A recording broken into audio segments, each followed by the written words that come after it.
Austin venture startup called Virtual Bridges. And this is probably now my like 8th startup in my career. So I've seen all kinds of companies. One funded from Stanford. Everybody thought that this is going to be another VMware, Google, Vinod Khosla, Baby Jagdish, Pramod Hawk, and of course Venu. We've seen all of it, all the ups and downs and so on and so forth.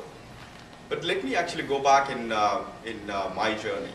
When I went to REC Warangal from 1989 to 93 in computer science. When I was at REC Warangal, all I did was hacking, coding, and I was supposed to be the best programmer or whatever.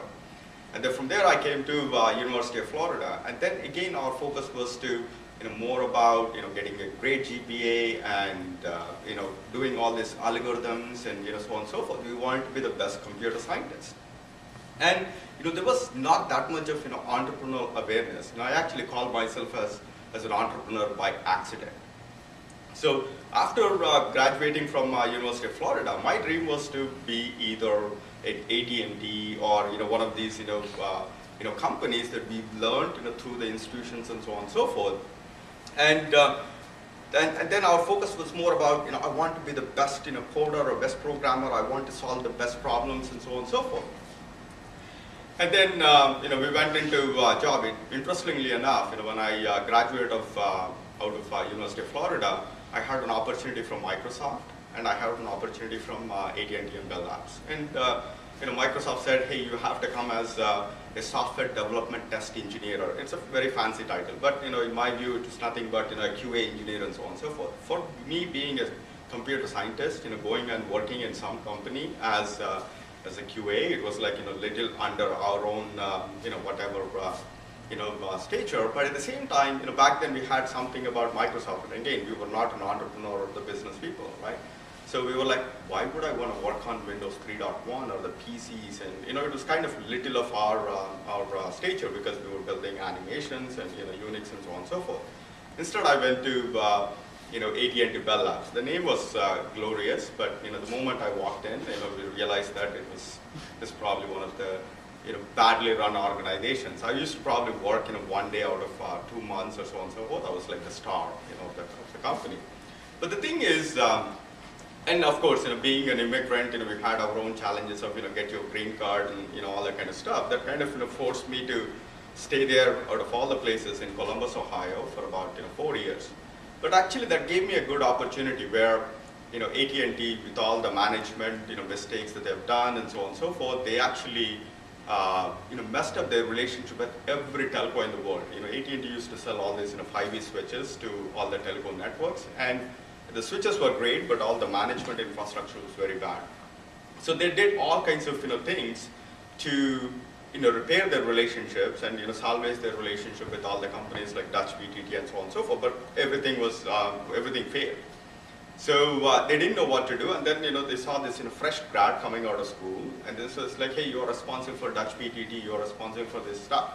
So I was like very eager to do something, and then went there, and then because of a little bit of our Indian mentality and new grad and so on and so forth, somehow I solved that situation, and then I ended up talking to all the different telco companies in US and Europe. But then that slowly made me realize that the well-run company is not about having good programmers or good scientists or whoever. It's all about, then I realized that the problem that AT&T was facing was they were not able to actually articulate the customer problems or the customer requirements well into what are the types of solutions that we were supposed to build. Because when I went on site, I actually had this thing. If only I had known all these scenarios or what the customer problems were, I would have completely built a different solution. So then I was trying to figure out what is that role where I could actually use my technology background, but then actually map it to or start from what understanding the customer pain points and the business needs, then translate it into well-designed solutions. Then best engineers or whoever can actually productize and so on and so forth. But then I was an engineer. I needed somebody to go invest in me to actually go develop that stuff. I didn't want to be an MBA or somebody who played with the numbers, that kind of stuff. I'm still a very bad I'm not so good at managing my finances and so on and so forth. So then I was also trying to look out, out of Columbus, Ohio, and then, I got flooded with, some offers, from the Bay Area about, this and this and this. But then everybody kind of saw me like another, programmer or build, this, next architect, next platform, and so on and so forth. But Microsoft was one company that actually saw me completely differently. So it was probably I actually credit Microsoft for giving me the foundation of the entrepreneurial platform and so on and so forth. So, thank you very much. Thanks, guys. So Microsoft was, at that time, in the 98s and so on and so forth, they wanted to penetrate into the telco world, and they needed somebody with the telco background. So that's when they, saw me, and then I told them, but I don't know anything about Windows. It's actually, I'm all completely from the Unix. This is like, no problem, you come on board. And then once I went to Microsoft, I just saw the totally different environment that Microsoft used to thrive in. It was everything about the business focus. It was all about how to execute, and it's all about how to win over your competition. It's all about teamwork, efficiency, and so on and so forth.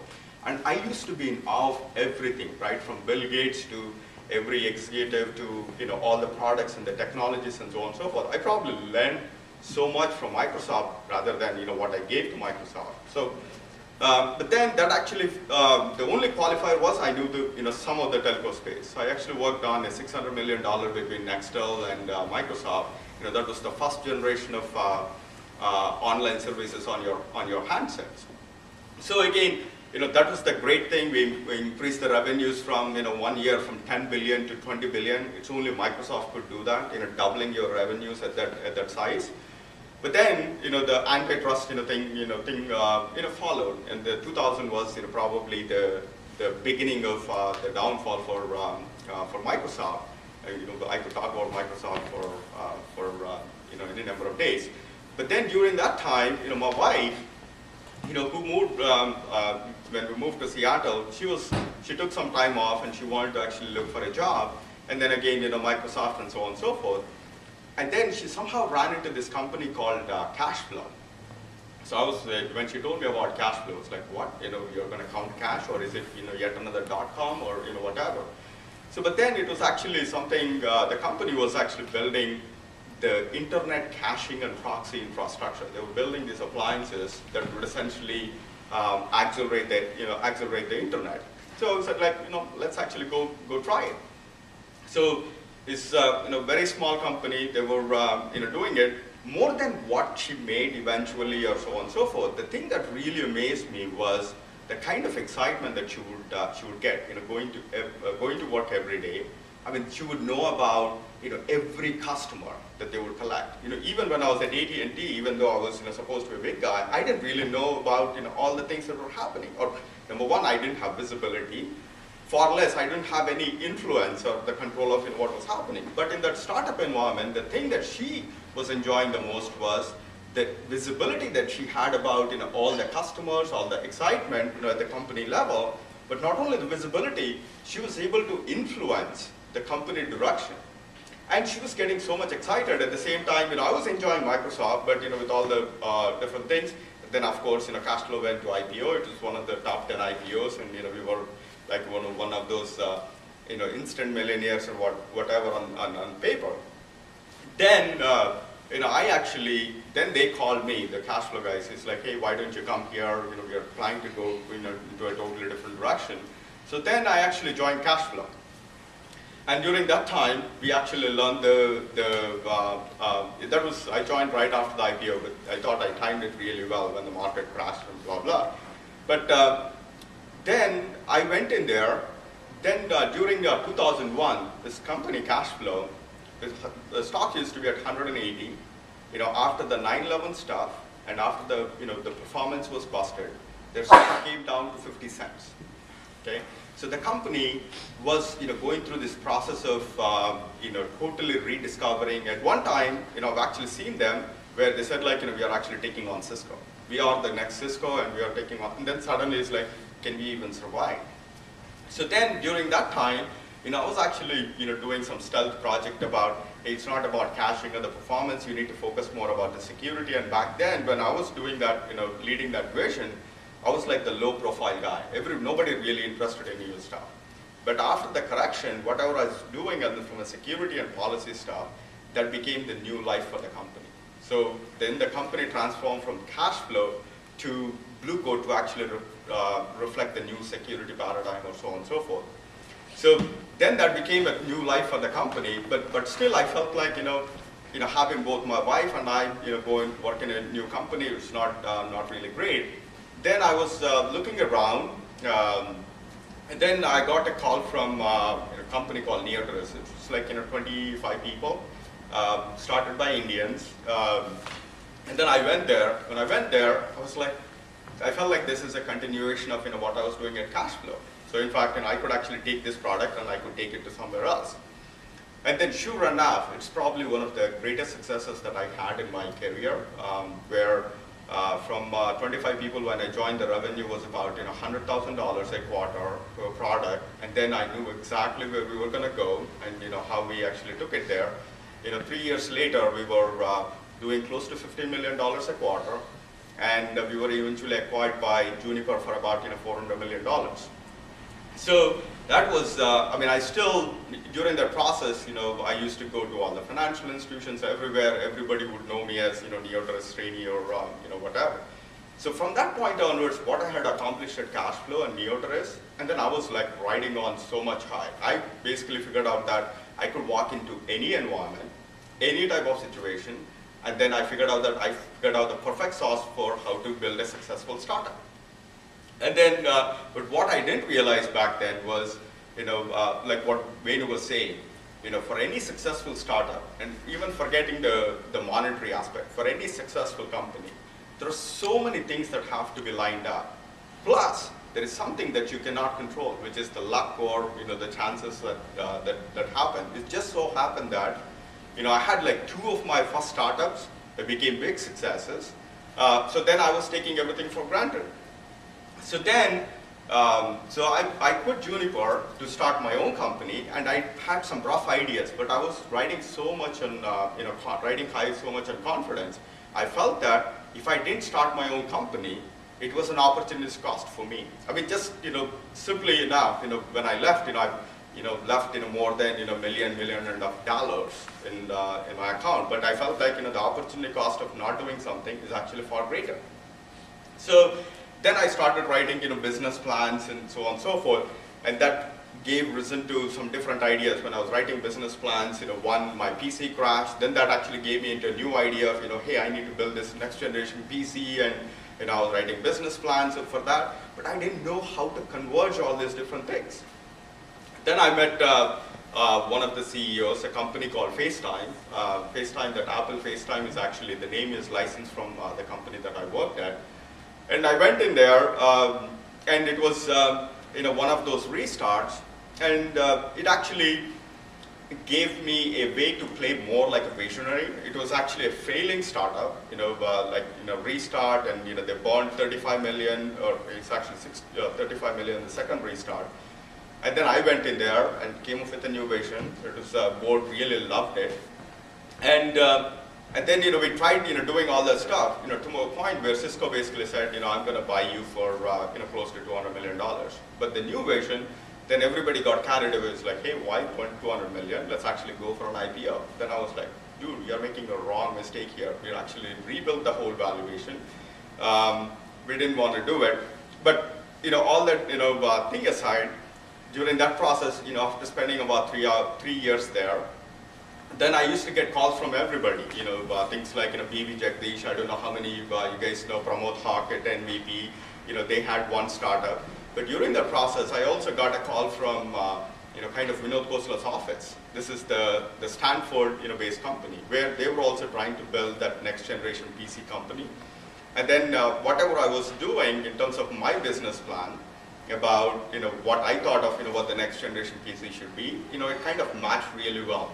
I still remember the day when I first met Vinod Khosla as part of board interviews and so on and so forth. I was like so tensed up because all the time that when you were growing up, you always thought Vinod Khosla is this great guy and you admired him and so on and so forth. I was like, I went there, I was like, so much awe in him. I barely actually talked anything, but I knew, this is the vision that and he actually looked at the slides that I put together before Mocafy, and he said like, this is the exact vision that we wanted to do. But sure enough, we don't want to get carried away with, anybody's celebrity status. Yes, folks like, Vinod Khosla, folks like, B.B. Jagdish, or, Pramod Haq, or, Venu, and so on and so forth. They had their fortune, when they were connected to the industry and so on and so forth. And at this time, what's happening in the industry is something that actually they look at you as a way to actually achieve success for them. So I was actually, to your thing about the Stanford and Mocafy was the greatest company. They built this cool technology. In fact, VMware CEO, the founder, was also part of that research. And then they built, they wrote this paper and so on and so forth, and then they were like, maybe we can go after the consumer market. And Vinod Khosla said, I only want to go after the consumer because I don't want to go after the enterprise. He had some personal prejudice about enterprise. Then, my whole thing was, I went and told Vinod and in the whole executive management, you're basically looking at a completely different way. You basically have to look at who has more problems in this category and who is actually willing to spend, and see how we could actually put your product to go actually look for these problems. You cannot be disposed on, hey, I don't want to solve the problem for this particular guy, but you build a technology and you don't want to serve the guy who wants that problem to be solved. So we had all these different discussions, and now the company is reoriented. And then during that time, so I actually met Venu. So again, one of Austin Ventures, executive recruiters, they were looking for some guy to run one of their portfolio companies, and that's how they got to know about me. And then somehow it reached Venu, and then Venu called me, and then we talked about it. So I told them about what's happening, this virtualization, what's happening in the cloud, and Venu is like, hey, we're still trying to do this. Then one thing that he told me resonated very well. He said, Austin is a great place, to move to from a quality of life and smart people and so on and so forth. But he basically said we need more people who understand the market, who are visionaries, who understand business, to actually leverage all the talent to actually build successful companies. And then he also said, Srini, yes, you are there in the valley and you're great, but realize that you are still a fish in a big ocean, because there are so many people like you, and there are so many VCs, there are so many things. But when you actually come to Austin, it was you're like a big fish in a small pond, because you know about all these things and you're differentiated and so on and so forth. But for me, that was not the only reason, because I always would like to compete in an ocean and make my own name or whatever. I would rather be a whale in an ocean rather than a fish in a pond, right? But still, I had my own personal reasons. My brother lives in Texas, and we were planning to bring my family and so on and so forth. So I said, let me make an experiment. And the position that he offered me was kind of the dream job. It's an entrepreneur in residence, where they would, if you're an entrepreneur, that's probably the best way to get your ideas tested, because the thing about putting risk or whatever is he offered me an entrepreneur in residence. So I would commute back from the Bay Area, and then we would explore different ideas. And I had a lot of ideas, but then they would actually fund me too, because I was getting paid from Austin Ventures. I got $400,000 just to play with different ideas, and they would help you networking. And then eventually we were going to build one or two ideas, and then take companies. And the realization that I had was, I came, my mind was rattling with 4 or 5 different ideas. And then I came in, said oh, we're going to build this next generation cloud computing. Here we're going to build this next generation PC. We're going to build the next generation security infrastructure. So we had all these ideas nailed up. Then I had to realize that I had to step back, because the market here hasn't caught up to all the different things. So everybody was still more in the question of who cares about virtualization? Who cares about cloud? So there was that business question about, okay, why do people care? Does IT really want virtualization? Does IT really want cloud computing? And then who cares? Firewalls are great. This is great. Why do we need a next generation firewall and so on and so forth? But then, I was actually playing a role of, evangelizing about what the trends that are happening in the Bay Area, the types of companies, and what we need to do from an Austin to stay ahead, and so on and so forth. And then, while we were working through all the different ideas, then Austin Ventures changed their game, again, because they have, $4 billion under management, and they cannot be doing this transaction like put 2 million here, 2 million here, 2 million here. Then a lot of companies that they need to invest in.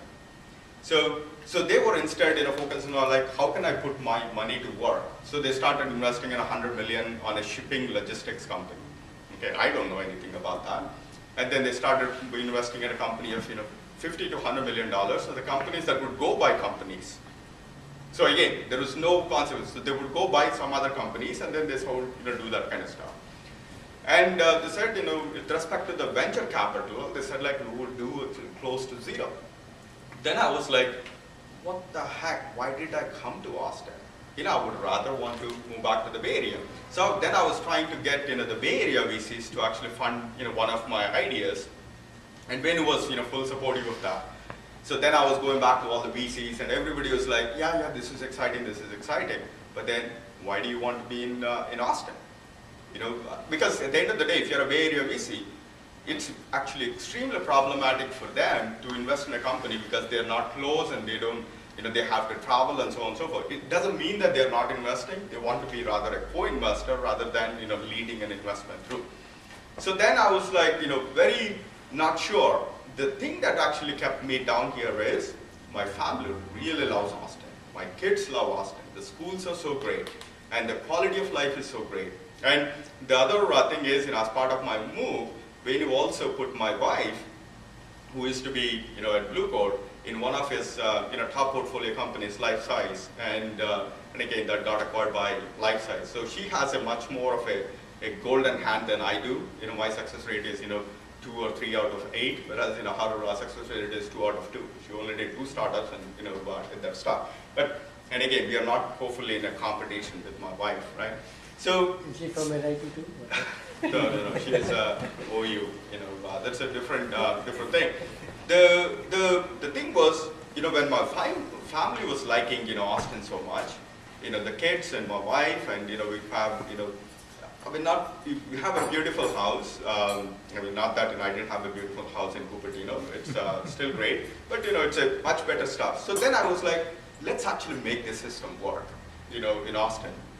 So during that time, while I was still with Austin Ventures, 2 guys, 2 entrepreneurs, they came to pitch about what we are doing in the current space, which is in the desktop virtualization space. Which is something already did 3 startups, including my own passion. And then, but in Austin Ventures, at that time, Venu was on his way out, Krishna was on his way out, and then there was only Chris Pachiti, and he didn't know anything about it. He basically said, Srini, you tell me whether we want to invest or all that kind of stuff. Then I actually did the full due diligence. First and foremost thing is I'm very passionate about the market, and the second thing is. Passionate about the market, then I did full due diligence. And again, of course, with every stage of a company, there will be issues and so on and so forth. And again, I still have the confidence if I could actually walk into an environment and then put it into successful execution stuff. But the third thing that really attracted me was, here are 2 entrepreneurs. Actually, they were entrepreneurs, have been working on this idea for close to 8 years. They didn't take money from any VC or so on and so forth. They tried doing all this stuff, almost to a point where they were actually completely broke. So for one of the guys to come to Austin Ventures to actually make a pitch, they had to borrow $650 at 36% of interest because none of their credit cards, everything was completely broke. I didn't know about all the all those details, but I knew that there is. Then I was like it's like there's something unique about the passion about this type of an entrepreneur. And me coming from an entrepreneur stuff, I was like, I need to help these guys as much as I can. But at the same time, I have my other role too, which is, just because I like an entrepreneur, fellow entrepreneur who worked hard, doesn't mean that I need to actually fund every deal that comes my way. So you still have to be pro entrepreneur stuff, and at the same time, you need to pick and choose, the right ideas and so on and so forth. So one of the distinct things that I noted was the VCs here tend to be pro-business. They make right business decisions. But at the same time, I think you need to give some margin for that entrepreneurism. Somebody who is so passionate, who's putting his energy and so on and so forth. So you need to give that what I call as a benefit of doubt to the entrepreneur. So which I was able to do. And finally, after a long time, Austin Ventures actually put $6.5 million in this company. And now there's two founders who've been struggling and so on and so forth in that last 1 year. Now as part of the deal, I also had to go join them as a product management executive and so on and so forth. But in the last 1 year, the company went from 2 people to 45 people. And the company went from 0 revenue to close to $1 million in an average revenue. But most notably, now this product that we developed, with all the issues that we have, and again, there is no perfect product, particularly when you're actually growing up, it's now being OEM by IBM. And IBM launched their own product in our category. And so that's a bigger validation. And who are we competing against? We're competing against VMware and Citrix. That's the thing that actually gives me the kick. And that's the kick that every entrepreneur would like to be part of, which is you want to make a difference in a space, even though it's competitive and so on and so forth. You want to have your own unique differentiation, and you want to have a great execution, and you want to make a name for yourself and your investors, and also, of course, you want to make a difference to the community. So to net it out is, and again, Bay Area VCs and the Austin VCs, their mindset is completely different. Number one, it also comes down to the ecosystem, right? So when you are in the Bay Area, in fact, 2 weeks ago I was in Bay Area and I was actually socializing, connecting with everybody, and then I was telling them about what we had done at Virtual Bridges. Everybody is so excited. Now they want to be a part of this stuff, right? But at the same time, they don't come looking for these types of ideas here because number one, they don't have the bandwidth. Number two, they don't have a need. So, but I think what we can do as entrepreneurs is, number one, we have to bond together, and we have to socialize. We have to collaborate more on what's happening in the industry, what are the macro level trends, what are the problems, what's happening in the competitive landscape. Then we can actually figure out what are the new ideas that we can actually go put our resources in. That dialogue is missing in Austin. The dialogue is missing in the VC community. That dialogue is missing in the entrepreneur community. And again, whatever I say, take it from my own eye or my own reflection, right? Number one, I'm probably not that well entrenched into the Austin community, but I talk to some different people and so on and so forth. I think as once we build that activity in the VC level, in the entrepreneur level, and also to like an individual developer or the person level, that automatically changes the equation of what Austin is all about. So and again, these 2 people, and I'll be very honest, when Virtual Bridges, when they came to Austin Ventures, if you completely looked at it from a business sense, pure business sense, the first thing that everybody would ask you about is, what's the size of the market? Okay, that's checked out. Who are your competitors? Citrix and VMware. It's like, what? You're a 2-people company, you're going to compete against Citrix and VMware?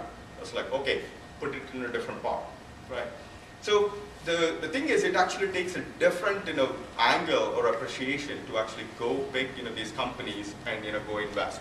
So the stuff that we had that happened to Life Size, the stuff that's happening with Virtual Bridges and so on and so forth, I think it fundamentally changed. But I think we need to be more proactive to control your destiny as opposed to relying on some other stuff to happen. So what I encourage all of you to is let's actually create some groups where we meet more regularly, where we actually talk and reflect about the industry trends.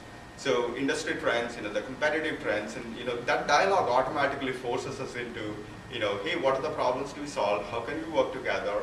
And then we can form the right business problem. Then we can actually go to a VC. It's not the right time, particularly in Austin, to actually go to a VC when it's your first meeting when you have an idea. These VCs here require a much more polished, I know for a fact, the guys, the low-level people, Silverton, 300M, all these kind of people, they only, or most of the time, they only invest in the people that they trust. Because they have a smaller fund, they have smaller kind of focus. They would rather focus in putting money in the people that they already know and trust, rather than taking a bet on some guy. And the other thing is, yes, people in the Bay Area make that bet because they're actually in close contact with the market. They're very well aware of what's happening, what the problems are, so they can actually take those risks more calculatedly. Because we are in that situation where we are not plugged into the market and the latest and greatest stuff, our appetite or the ability to take those risks become much more minimal. So I think, yes, we need a bigger VC system. That's what Venu is doing, to actually create more of those things. But I think ultimately it's all in our hands to actually create the dialogue, team together to actually create good ideas so that we can actually build some of those successful companies here. I think Austin is a great place, and I don't want any of us to leave from here. We'll make this here. The next Google is going to come from here. Next everything is going to come from here, and we're going to pull Sridhar down. So that's all I wanted to say. And again, thank you for all for coming here, and I think we'll have a great time. Thank you. Sure.